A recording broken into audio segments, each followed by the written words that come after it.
Hi, I'm Michelle Begue with a look at what's happening in Latin America now. But first, our news trivia. What Latin American president interrupted his press conference this week to help a fainting journalist? We'll have the answer later.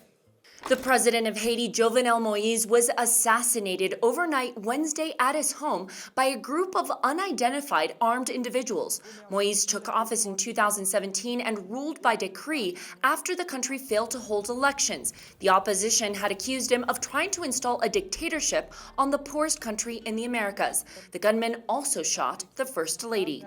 A special court that prosecutes crimes committed during the Colombian conflict charged one general and 9 other military officers with crimes against humanity. The peace court accused them of executing 120 civilians and presenting them as rebels killed in combat. The killings took place between 2007 and 2008 near the border with Venezuela. These are the first indictments issued by the special court. The court was created after the 2016 peace agreement between the government and the FARC. Authorities estimate that over 6,400 civilians were executed in the cases known as the false positive scandal. Chile continues to make history as an indigenous Mapuche woman was chosen as president of the body that will create the country's new constitution.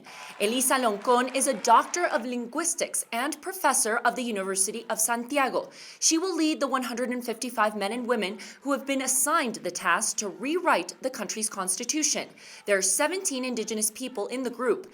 Loncon's leadership of the Constitutional Assembly will mark a dramatic turnaround considering the fact that the current Magna Carta does not acknowledge Chile's indigenous citizens.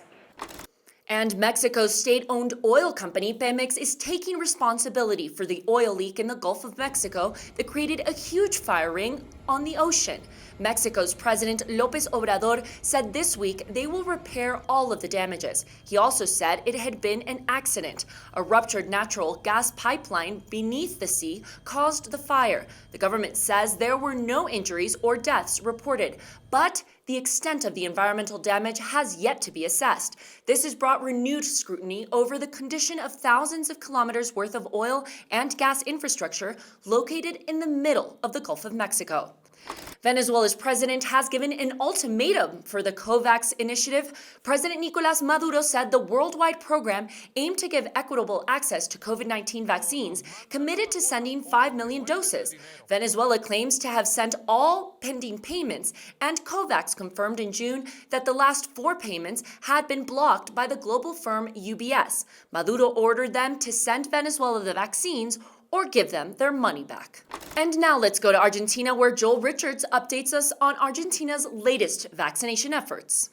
Over half of Argentina's adults have received at least one vaccine. That's the good news. The news worrying specialists is that only 10% of the population have received their second jab. But nonetheless, the vaccine campaign in Argentina is speeding up. And there are 2 recent developments here. Firstly, Argentina signed a contract for 24 million doses of China's Sinopharm vaccine. The first batches have arrived, and this deal almost doubles the total number of vaccines the country has received to date. Secondly, is the untangling of a deal with Pfizer, which will allow more age groups, including children, to be vaccinated. So the number of people with protection against the coronavirus is increasing. That's the positive news.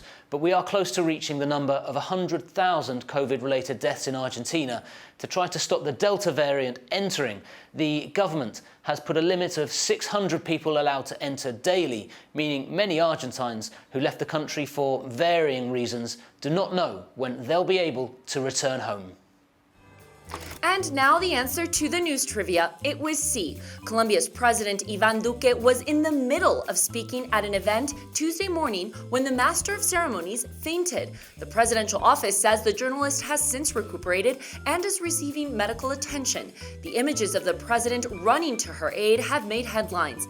The event in the presidential palace was held to address the sanctioning of a life sentence for people who've committed rape or murder against children. And that's it for this week. We'll see you again soon on Latin America Now.